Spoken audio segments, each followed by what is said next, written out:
Polisi membongkar jaringan prostitusi online anak di bawah umur.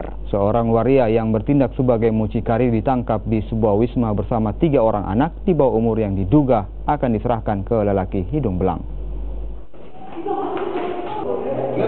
Penggerebekan dilakukan Satuan Polisi Polsek Panakukang di sebuah wisma di Jalan Pengayoman karena adanya laporan warga akan dugaan prostitusi yang melibatkan anak di bawah umur. Saat penggerebekan, polisi menemukan 3 bocah perempuan di bawah umur dan 1 orang waria yang diduga sebagai mucikari yang menjual ketiga korban melalui media online pada lelaki hidung belang. Tarif yang dikenakan pelaku mucikari bervariasi untuk 1 kali kencan mulai dari harga Rp500.000 hingga Rp1.000.000.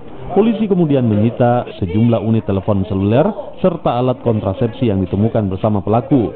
Salah satu korban yang masih di bawah umur mengaku terpaksa menjalankan pekerjaan seperti ini lantaran terdesak permasalahan ekonomi. Para pelaku yang diamankan tadi ini ialah para pelaku yang juga terlibat dalam prostitusi online anak di bawah umur. Jadi sehingga tertangkapnya para pelaku berdasarkan hasil lidik yang dilakukan oleh personil Resmo Polsek Panakukang bahwa di salah satu wisma yang berada di wilayah hukum Polsek Panakukang sering dijadikan sebagai tempat praktek prostitusi online.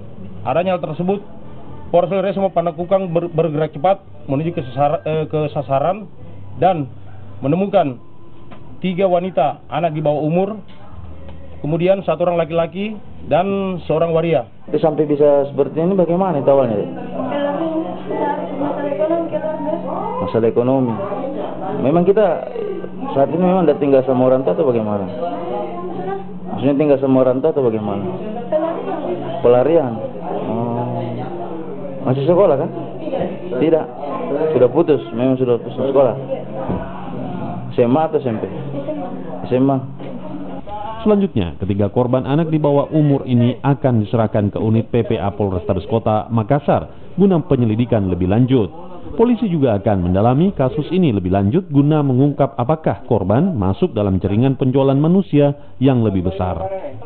Asis Nisar, Kompas TV Makassar.